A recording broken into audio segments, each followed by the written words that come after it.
o desde los antros del pecado. De hecho, yo creo que Él prefiere que usted tenga algún tipo de religión, pero no una verdadera y genuina salvación.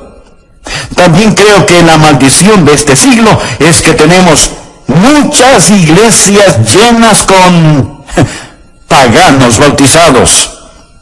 Iglesias llenas de gente vacía. Personas que en realidad nunca han sido salvas. Tienen cultura, pero no tienen el Calvario. Tienen rituales, pero no tienen realidades. Tienen forma, pero no tienen fuerza. Tienen religión, pero carecen de rectitud. Y de estas cosas estaremos hablando hoy, de la verdadera salvación. Y será una llamada de atención a todos los que me escuchan, para que no sean engañados por el falsificador y sus demonios. Primera de Juan, capítulo 3, empezando en el versículo 4. Dice así la palabra de Dios: todo aquel que comete pecado infringe también la ley, pues el pecado es infracción de la ley. Y sabéis que Él, o sea Jesús, apareció para quitar nuestros pecados, y no hay pecado en Él, o sea, en Jesús. Todo aquel que permanece en Él no peca. Todo aquel que peca no le ha visto, ni le ha conocido. Hijitos, nadie os engañe. Subraye eso, por favor. Nadie os engañe. El que hace justicia es justo, como Él, Jesús, es justo. El que practica el pecado es del diablo, porque el diablo peca desde el principio. Para esto apareció el Hijo de Dios, para deshacer las obras del diablo. Todo aquel que es nacido de Dios no practica el pecado, porque la simiente de Dios permanece en él y no puede pecar, porque es nacido de Dios. Muchas personas son engañadas porque tienen un enorme malentendido de lo que es la verdadera salvación. Así que tomaremos este pasaje de las Escrituras y lo dividiremos en 3 secciones. Veremos en primer lugar la rebelión. Primero, la rebelión que prueba nuestra pecaminosidad. Usted sabe que algunas veces vamos a las iglesias, nos sentamos, estamos bien vestidos y con una gran sonrisa en nuestro rostro. Pero Dios está mirando adentro en nuestro corazón, y ahí Dios lo que ve es rebelión. Primera de Juan 3:4. Todo aquel que comete pecado infringe también la ley. Hay muchas definiciones de pecado en la Biblia. Aquí tal vez es la más clara y mejor. Todo aquel que comete pecado infringe también la ley. Pecado es romper las leyes de Dios. En Romanos 14:23 leemos: todo lo que no proviene de fe es pecado. Esta es una buena definición de pecado. Santiago 4:17 dice: y al que sabe hacer lo bueno y no lo hace, le es pecado.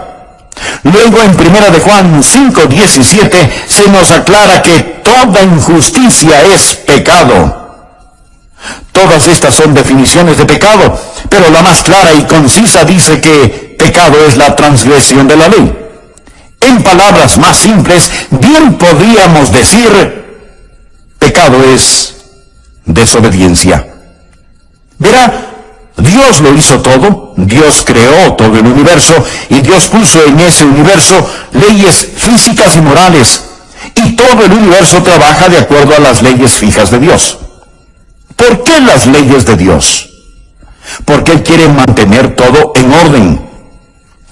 Usamos mucho la frase ley y orden, porque sin ley no hay orden, y sin ley, en vez de tener un cosmos, lo que habría es un caos.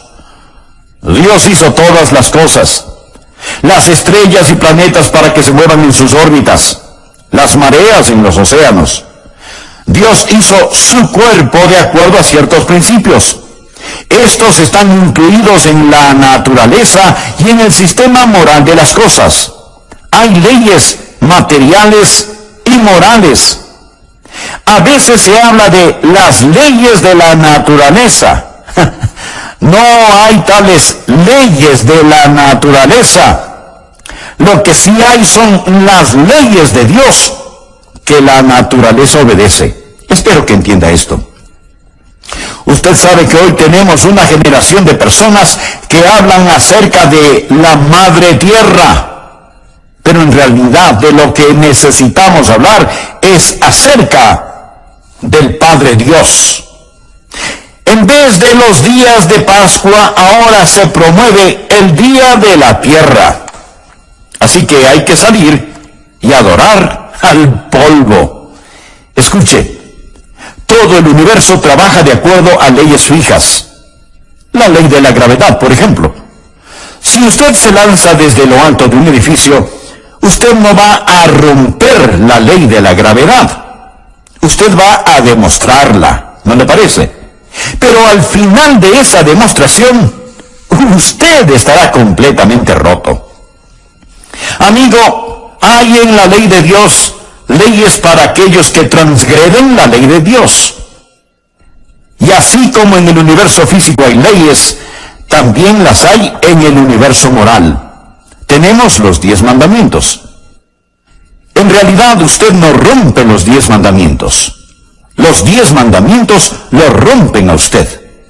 Cuando transgrede los 10 mandamientos se convierte en pecador. El pecado hace de usted un fuera de ley. Pecado es la transgresión de la ley. Algunos dirán, ¿y por qué Dios nos dio estas viejas leyes? Estaríamos mucho mejor sin ellas. Parece que Dios es una deidad cruel y negativa allá en el cielo, inventando todas esas leyes y reglamentos para hacernos retorcer como gusanos sobre cenizas calientes, tratando de obedecerlas. No es así, mi amigo. Las leyes son para su beneficio. Si no existiera la ley de la gravedad, alguien tendría que estar constantemente alándonos del techo. Las leyes morales de Dios son para nuestro beneficio. Cada vez que Dios dice, no lo hagas, es para que no nos hagamos daño nosotros mismos. Cada vez que Dios dice, hazlo, es para que seamos felices. Recuerde que Dios no necesita nada. Él lo tiene todo. Dios hizo las leyes para nosotros. Pero el pecado es la transgresión de la ley. Y cuando pecamos, no solo que rompemos sus leyes, sino que también rompemos su corazón. Porque Dios nos ama. Ahora, en cada uno de nosotros hay un espíritu ilícito, ilegal. Algunas veces podemos esconderlo. Hay algunas personas que exteriormente son completamente rebeldes y que en forma abierta y desafiante cometen crímenes, violaciones, violencias. Las consideramos como personas fuera de la ley. Pero todos estamos fuera de la ley, porque la Biblia dice que el pecado es la transgresión de la ley y que todos hemos pecado. Por lo tanto, todos somos transgresores de la ley de Dios. No hay ni una sola persona en todo el mundo que pueda decir, yo nunca he quebrado los 10 mandamientos. Algunas veces somos muy presumidos y sofisticados en nuestra manera de vivir y pensamos que nuestros pecados no son tan pecados. Pero a los ojos de Dios, el pecado es pecado. Pudiera ser que no tengan las mismas repercusiones, pero pecado es pecado. Pecado es la transgresión de la ley.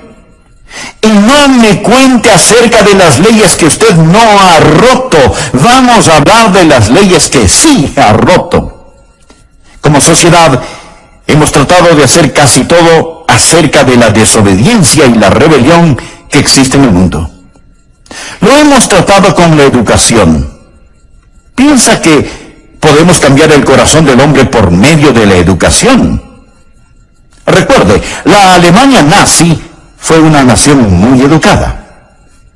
Alguien dijo que si usted toma a un hombre ignorante que está robando una sandía de un carro y lo educa, más tarde él se robará la sandía y también el carro. Se convertirá en un diablo astuto. La educación no es la respuesta. Hemos tratado la psicología pensando que tal vez si entrenamos o psicoanalizamos a las personas sería la solución. Pero aún estamos inundados de desobediencia y de rebelión. Hemos tratado con la legislatura, con la fuerza policial, con las prisiones. Y las prisiones se han vuelto una ciénaga de descontento y odio, donde crece más y más el virus del crimen. Y cuando los presos salen de la prisión, retornan a sus actividades criminales, porque el problema está en el corazón del hombre. Y aunque usted pueda someter a un hombre exteriormente, él seguirá siendo un rebelde en su corazón. Una madre tenía un hijo que no le obedecía. Así que para disciplinarlo, le dijo que se metiera en el armario o closet por un rato. Llorando y protestando, él se metió en el armario del cuarto de su mamá. Después de varios minutos, todo estuvo en silencio y la mamá se preocupó. Así que fue hasta su cuarto, se acercó al armario y preguntó: Juanito, ¿qué estás haciendo?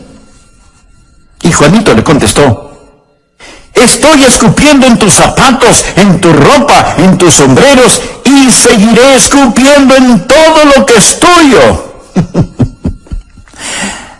Desobediencia, rebeldía en el corazón. Tal parece que lo que necesitamos hacer es quitar a la policía de las calles y ponerla en el corazón. Espero que usted vea que la rebelión prueba nuestra pecaminosidad. Todo aquel que comete pecado infringe también la ley. El pecado es infracción de la ley.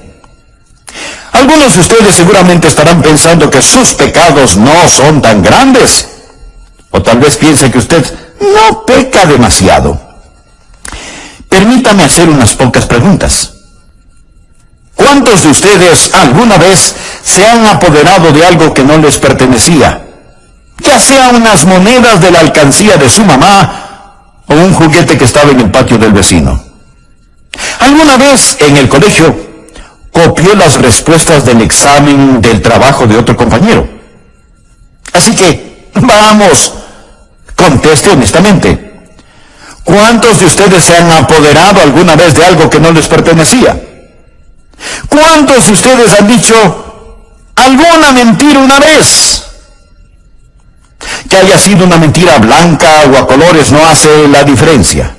¿Cuántos? ¿Cómo? Ninguno. Vaya, tengo una audiencia de ladronzuelos y mentirosos. Esto es cómico porque todos, absolutamente todos nosotros, alguna vez nos habremos apoderado de algo que no nos pertenecía. Y seguramente hemos dicho mentiras grandes o pequeñas, blancas o de color, más de una vez en la vida. Amigo, ¿se ha dado cuenta que lo que hacemos no es el problema? El problema radica en lo que somos. Un hombre no es mentiroso porque miente, miente porque es mentiroso. Un hombre no es ladrón porque roba, roba porque es ladrón. El problema está en el corazón humano porque, como lo dijo el profeta Jeremías, engañoso es el corazón más que todas las cosas y perverso. El pecado es la transgresión de la ley de Dios y nuestras rebeliones prueban nuestra pecaminosidad. Segundo, deseo que vea la justicia que proclama nuestra condición de hijos de Dios. En 1 de Juan 3:2 leemos: amados, ahora somos hijos de Dios y aún no se ha manifestado lo que hemos de ser. Ahora miremos a la justicia que proclama nuestra condición de hijos. Y sabéis que Él apareció para quitar nuestros pecados, y no hay pecado en Él. Todo aquel que permanece en Él no peca. Ahora, si estamos en Cristo, somos salvos. Y la Biblia dice que no vamos a pecar. Tenemos a muchas personas que dicen que son salvas, que van rumbo al cielo, pero no se ve ningún cambio en la manera en que viven, ni uno solo. Esa es la razón por la que yo los llamo paganos bautizados. No hay cambio. Escúcheme. La Biblia dice, de modo que si alguno está en Cristo, nueva criatura es, las cosas viejas pasaron, he aquí todas son hechas nuevas. Amigo, si su religión no le ha cambiado la vida, es mejor que cambie de religión. En nuestros días tenemos toda clase de fáciles creencias. La gente pregunta, ¿cree usted en Jesús? Sí. ¿Cree que murió por sus pecados? Claro que sí. Entonces usted es salvo. No, no lo es. Recuerde que el diablo también cree y tiembla. Usted es salvo cuando se arrodilla delante de Jesucristo, cuando hace de Jesucristo el Señor de su vida. Sí, ese es un acto de fe, ese es un cambio. Y si su religión no cambia su vida, no tiene nada de lo que la Biblia habla. Quiero dejar muy en claro lo siguiente. Usted no se salva reformando su vida. Nuestro Señor nunca nos dijo que debemos limpiarnos y que entonces Él nos salvaría. Es al revés. Venimos a Jesús como somos. Jesús no vino a salvarnos en nuestros pecados. Jesús vino a salvarnos de nuestros pecados. Veamos nuevamente 1 de Juan, capítulo 3, versículos 5 y 6. Y sabéis que Él apareció para quitar nuestros pecados, y no hay pecado en Él. Todo aquel que permanece en Él no peca. Lo que está diciendo es que si pertenecemos a Cristo, vamos a ser como Él es. El versículo 7 dice, hijitos, nadie os engañe. El que hace justicia es justo, como Él es justo. Esa es la justicia que proclama nuestra salvación. Si usted no es justo, usted no es salvo. ¿Sabe lo que significa la palabra cristiano? Significa como Cristo. Y en Cristo no hay pecado. Por lo tanto, usted no puede ser como Cristo y vivir una vida de pecado. Analicemos un poco más el versículo 6 que dice, todo aquel que permanece en Él no peca.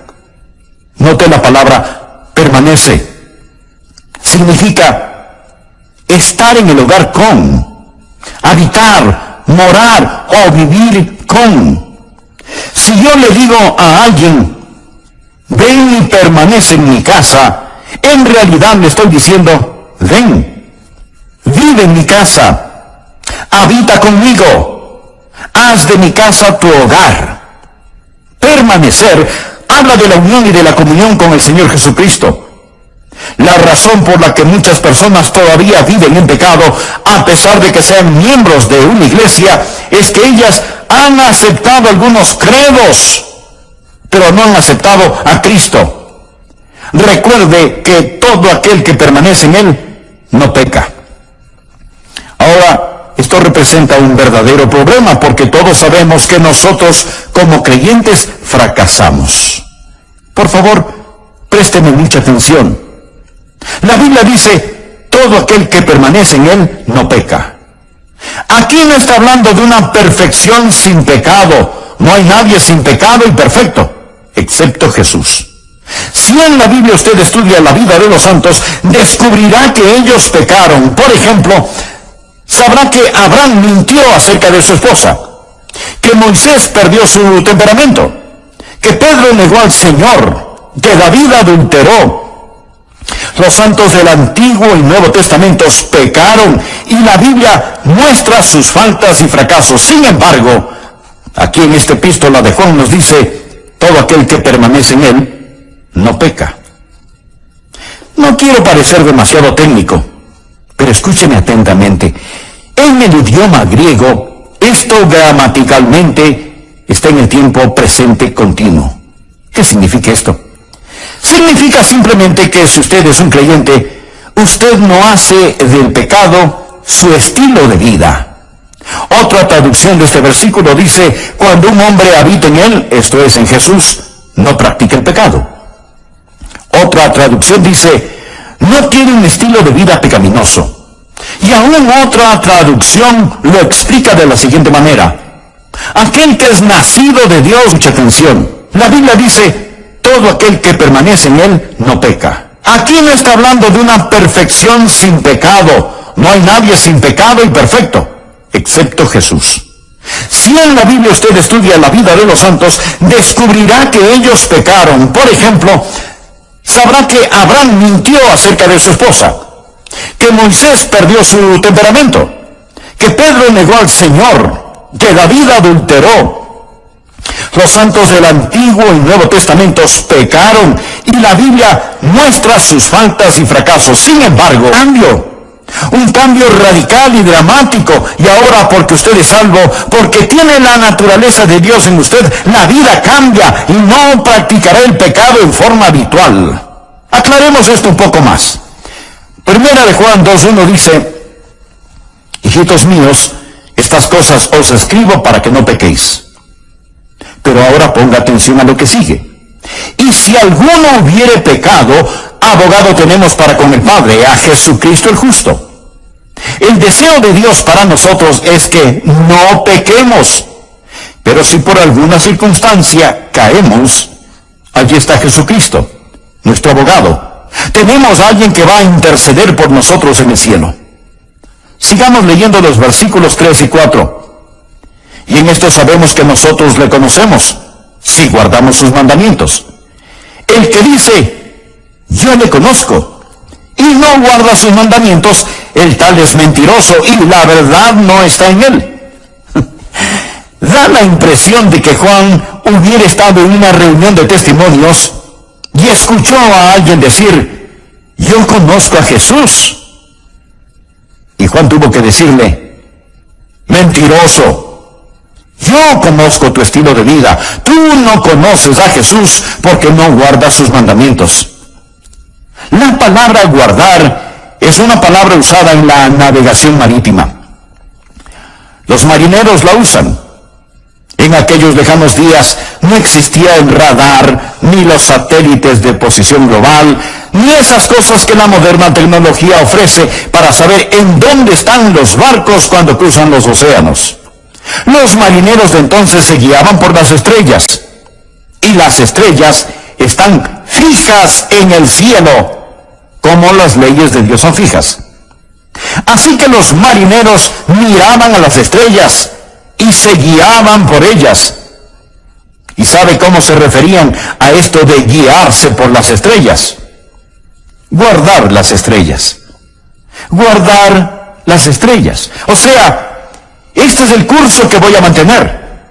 La Biblia dice que si conocemos a Jesús, guardaremos sus mandamientos. Vamos a ser guiados, por así decirlo, por las estrellas de Dios. Vamos a guardar su palabra. Esto no quiere decir que el marinero alguna vez no se desvíe de su curso, o que haga un giro equivocado con el timón.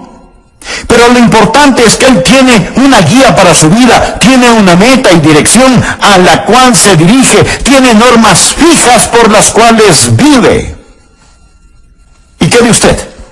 Amigo, si a usted no le importan los mandamientos de Dios, si usted vive su vida indecisa como quiere, si usted habitualmente practica el pecado, entonces usted no conoce a Cristo ni es salvo.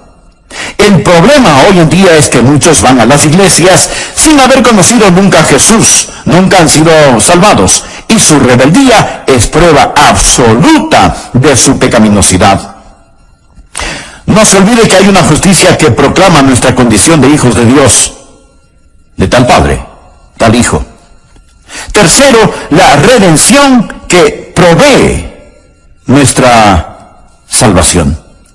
Cuando Dios nos dice cómo debemos vivir, no significa que automáticamente podemos hacerlo, apartados de Él.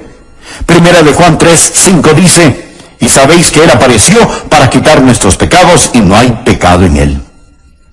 El Señor no nos ha dado sus santos mandamientos para que nosotros simplemente vivamos de acuerdo a ellos para llegar al cielo. ¿Qué de los pecados que ya hemos cometido? Jesús se manifestó para quitar nuestros pecados. En el libro de Levítico en el Antiguo Testamento leemos acerca de los machos cabríos. el sumo sacerdote tomaría 2 machos cabríos que nos representan y pondría su mano sobre la cabeza de uno de ellos, confesando los pecados del pueblo, o sea, poniendo los pecados del pueblo sobre la cabeza del macho cabrío. Luego matarían a ese animal. Ahora note la analogía. Ese macho cabrío representaba al Señor Jesucristo. Nuestros pecados fueron puestos sobre él y él murió en la cruz por nuestros pecados. Después tomaban al otro macho cabrío y lo llevaban al desierto. Allí lo soltaban para que no regrese nunca más. Y esto representa a Jesús, llevando nuestros pecados hasta la tumba del olvido de Dios para no ser traídos nunca más contra nosotros. ¿Cuál es la redención que provee nuestra salvación? Primero, somos redimidos de la pena del pecado. Jesús fue manifestado para quitar nuestros pecados. Cuando Juan el Bautista lo vio, dijo: «He aquí el Cordero de Dios que quita el pecado del mundo». Pero no solo nos ha redimido de la pena de nuestro pecado, sino que nos ha redimido del poder de Satanás. El mismo apóstol Juan nos dice: «Hijitos, nadie os engañe, el que hace justicia es justo, como él es justo. El que practica el pecado es del diablo, porque el diablo peca desde el principio. Para esto apareció el Hijo de Dios, para deshacer las obras del diablo».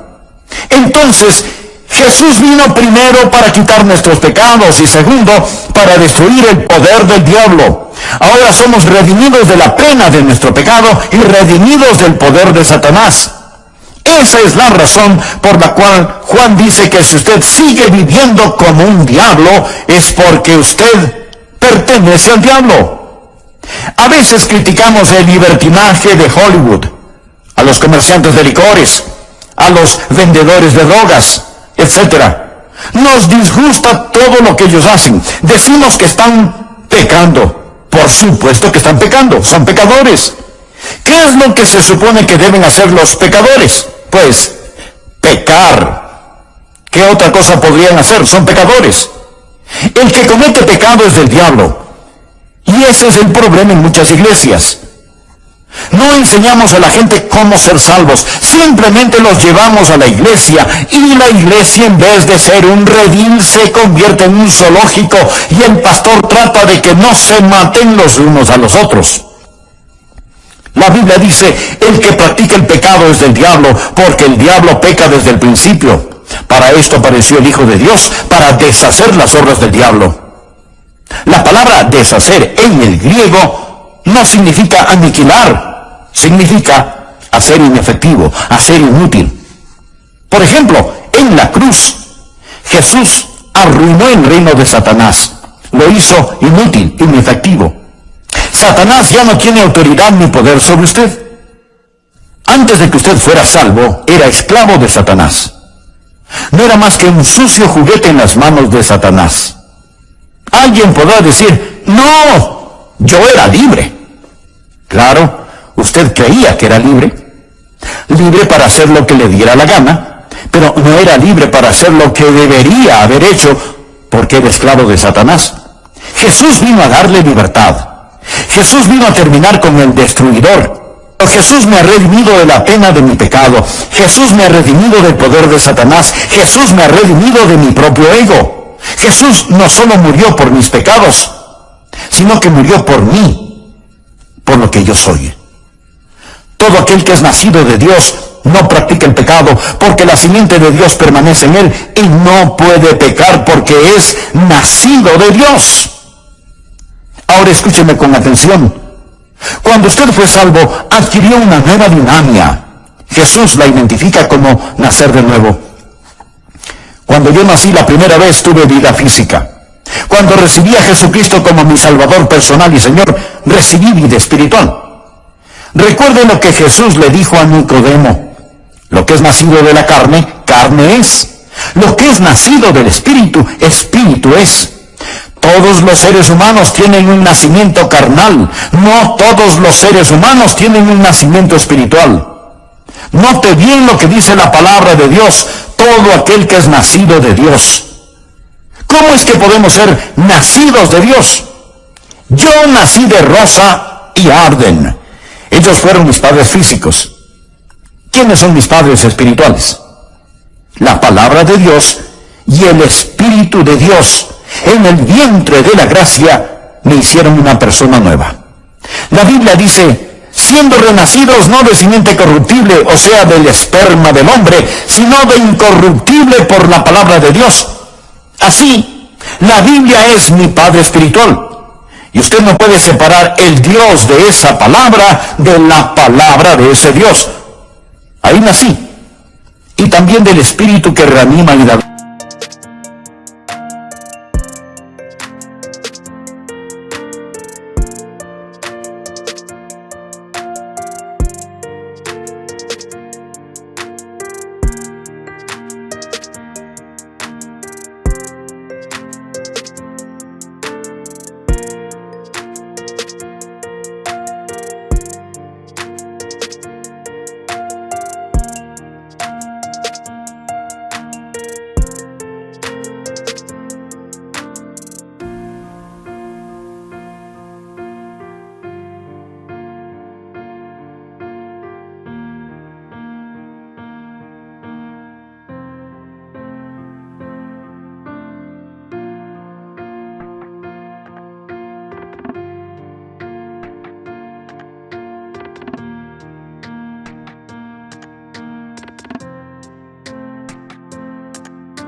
Lo que es nacido del Espíritu, Espíritu es. Usted toma la palabra de Dios y el Espíritu de Dios y hay una concepción en el vientre de la gracia y usted viene a ser una persona nueva. Y cuando usted es una nueva persona, entonces, mi querido amigo, tiene una nueva vida, tiene una nueva dinámica. Usted no dependerá en solamente el esfuerzo por hacerlo, porque hay una nueva vida que ahora es suya. Yo era apenas un jovencito cuando recibí a Cristo en mi corazón. Nací de nuevo. Tuve una nueva dinámica. Y porque tuve ese nuevo nacimiento y dinámica, tuve nuevos deseos. Mire la segunda parte del versículo 9. Todo aquel que es nacido de Dios no practica el pecado. ¿Por qué? Porque la simiente de Dios permanece en él. ¿Pero qué significa que la simiente de Dios permanece en él? Permítame explicarlo. La simiente de mi padre está en mí. Yo soy un Rogers. Si usted viera a mi padre y me viera a mí, reconocería que soy el hijo de Arden Duncan Rogers, porque su vida natural está en mí. Cuando me salvé, nací de nuevo, no de simiente corruptible, sino de incorruptible, por la palabra de Dios. Y hay el principio de la vida divina que está en mí. Y ese principio me da no solamente una nueva dinámica, sino también nuevos deseos. Una traducción dice, la naturaleza de Dios habita en la persona nacida de nuevo. ¿Cuál es la naturaleza de Dios? La naturaleza de Dios es la santidad. Por eso es que en el versículo 7 leemos, hijitos, nadie os engañe, el que hace justicia es justo como Él es justo. Si Jesucristo está en usted por medio del nuevo nacimiento, no solo que usted tendrá una nueva dinámica, sino que tendrá nuevo